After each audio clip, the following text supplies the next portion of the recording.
In this project, we're going to design this mobile app with these flat animations, sort of a user design, simple user design animation.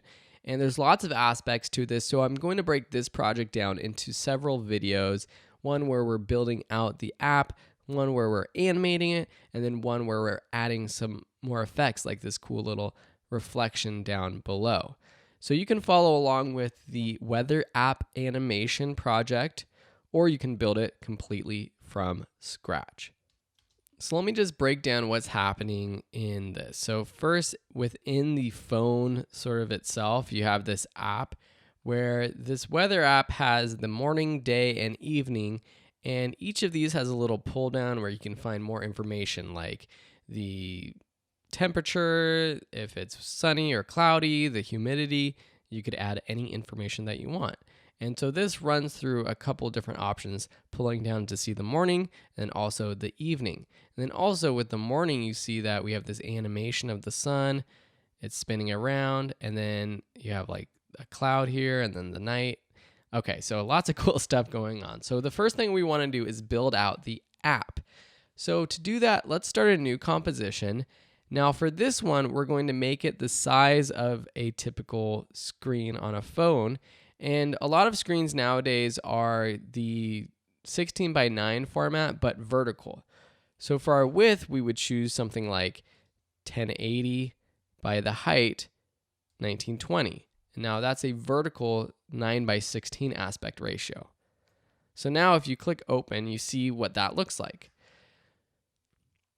I'm going to turn off the title action safe just so we have a clean project. So let me set up our background layers. That would be these 4 tabs basically. Let me rename this to app. So first choosing our rectangle tool and then choosing the colors. So I kind of went with this sort of orange, sort of red look. With your timeline selected, double click the rectangle tool and that will create a full rectangle. Go up to the view options and click show grid. This creates a grid on your composition that's not in your video itself, but it just helps you align things. And if you go to view and make sure snap to grid is on, that's going to be helpful too. So I like naming these background layers to the name of the tab itself. That will help us. So for this one, we'll call it morning. Then I will duplicate it. Call this one day. I think that's what I called. Yep, day. And I will change the color, just something a little darker and maybe a little bit more orange. Now let's move this down and you'll have to count it out, but if you move it down 6 spots in the grid, 1, 2, 3, 4, 5, 6, 6 blocks, then it's going to be evenly spaced. So let's duplicate this, call this evening, and change the color to maybe something even more red, a little bit darker. Move it down 6. I'm holding the shift key down. So 1, 2, 3, 4, 5, 6. There it goes. And with the snapping on it, it does help. Duplicate this one more time. Call it night. Change the color to maybe something like a little bit more purple. Something like that. And drag it down 6. 1, 2, 3, 4, 5, 6. And there we go. Make sure it's lined up. Okay, there we go. So now we have our 4 tabs, which is cool. And we can turn off our grid now. Next, let's add our text. So for the top one, I will just choose our text tool, click here, make sure we have it set to white. I'm going to use regular Helvetica, and I'll call this day. And then let me just remember what information I have. I have the temperature. So within this text layer, I'm just going to press return and add a new line, 56 degrees, and on a Mac that's Option 0. So on a PC it should be like Alt 0, I believe. Then I'm going to press Enter a couple times. Sunny and humidity. So sunny, humidity at 25%. And for these two things, I'm going to make them smaller and a little bit closer together. And with these top two, I will add a little bit more space. So what I want is that the sunny and the humidity text to be below this line. So let me just bring up the scale just a little bit and make this a little bit bigger.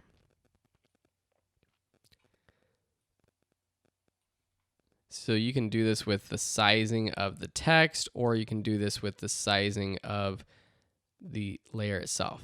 So like that. So now if I put this below the morning, and this should actually say morning, what am I doing? That looks pretty good. Okay, so that looks pretty good. So now that's behind all these other tabs, except for the morning and the degrees.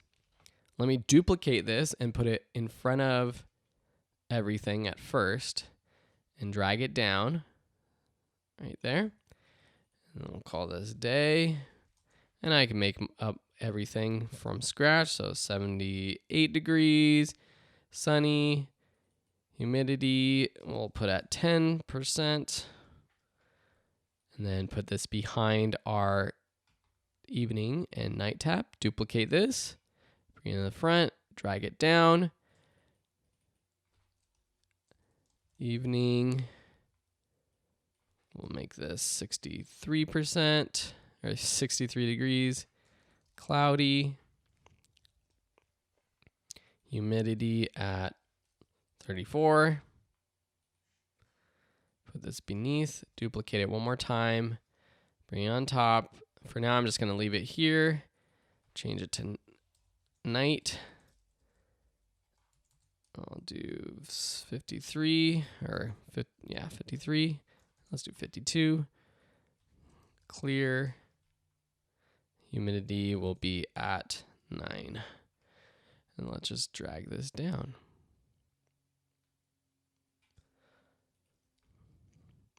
And then I want to parent the text to the different layers.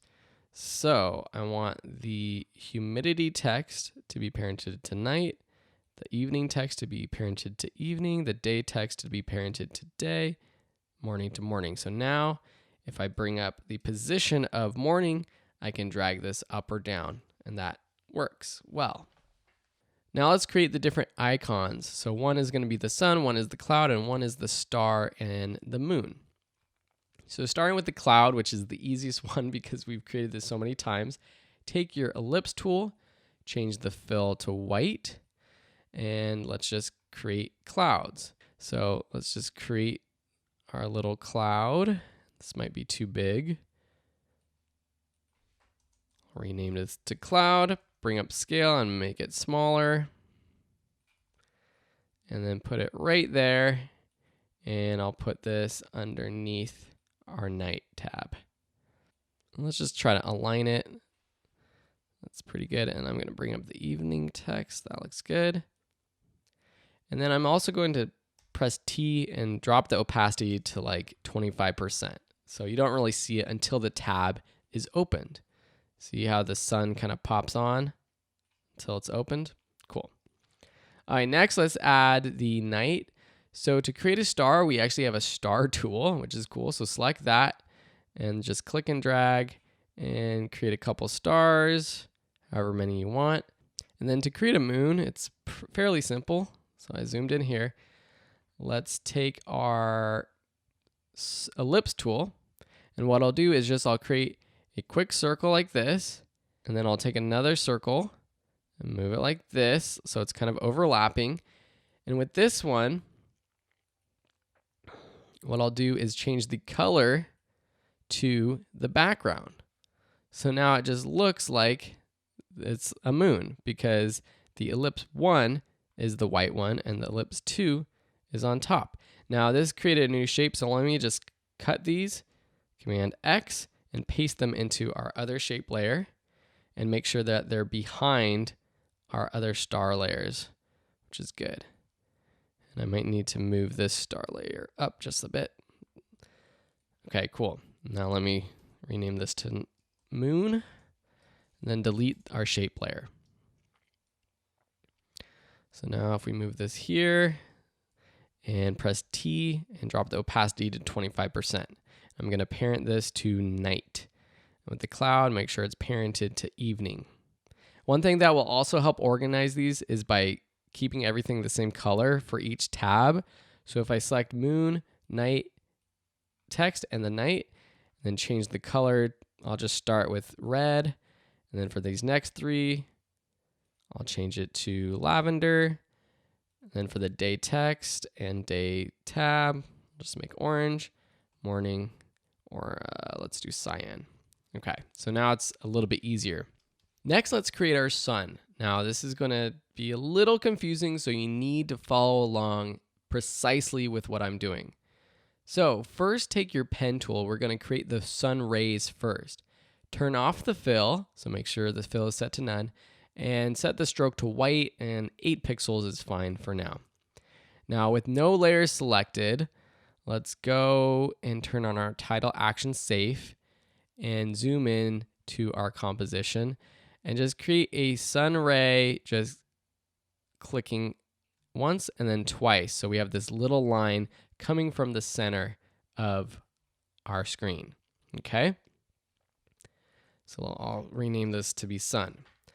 So what we could do is just repeat that and create a bunch of different rays, which might be good. But I want to teach you how to use the repeater function, which is another tool that you can use to do all kinds of cool stuff. And one we're going to be working on in a future project too, to create fireworks. So underneath your shape layers, you have this add button that we've seen before, and there's this repeater option. When I click and turn that on, what happens is we have repeater 1 added to the contents underneath shape 1. And you'll see that 2 other lines were added. And so this is an easy way to copy shapes or repeat shapes. The key is that you have to make sure that your original shape is in the center of your composition, or this is not going to work. So make sure it's perfectly centered, or it's not going to work. I repeat, perfectly centered, or it's not going to work. Because, let me show you. What I can do is change the number of copies. So let's say we want 8 sun rays. And then we drop down the transform properties of our repeater. And notice that we have these settings for things like position, rotation. And what I'm going to do is first set the position to 0 and then the rotation to 45. Now that creates a circle of all of our sun rays. And why does that work perfectly for our 8 little lines? It kind of gets a little confusing, but if you divide 360 degrees by 8, you get 45. So, for example, if I wanted 9 rays, then I would change this to 40. If I wanted 10 rays, I would change this to 36. And you can see if I increase or decrease this, it can fan out. So divide 360 by the number of copies and choose that as your rotation, and it will become a perfect circle. Only if it's set up in the middle of your composition at the start though. Now what I can do is under my shape 1 layer, not under the repeater settings, I can take my transform tool and move the position out. Ooh, crazy. You can see how many cool types of effects we can create like this. So let's move it out like so. So we create the sun rays. Now I can take my regular ellipse tool, turn off the stroke, change the fill to white, and create a perfect circle and put this right in the middle. Cool. So now we have our sun, and let's take this ellipse, cut it, and paste it into our sun layer, and then delete this shape layer 1. And now we have our sun that we can put on, we can put on our morning and day. And let's make it a little bit smaller. And then, of course, with our opacity, drop it to 25. And then for the day, what we're going to do is just duplicate this and put it, and actually for the sun one, we're going to put under morning and parent it to morning. Change the color to cyan. And now for sun 2, I'm going to put this above our day. I'm going to move it down, and I'm going to make this partly cloudy. So I'm going to attach this to our day, make it orange. And then I'm also going to duplicate the cloud, put this down here, tab it up, maybe make it a little bit smaller, like so, and make it orange as well. And parent this to our day. Cool. And then for our day text, I want to make sure, and let me solo this so I can see what it says. I want to make sure it says partly cloudy now. Unsolo it. So now we have the basic app designed and set up, ready to animate. So I encourage you to follow along, get to this point, and then in the next few lessons, we'll start to animate and then build out the actual project that looks like this phone right here with the reflection and the animation. Thanks so much for watching, and we'll see you in that video.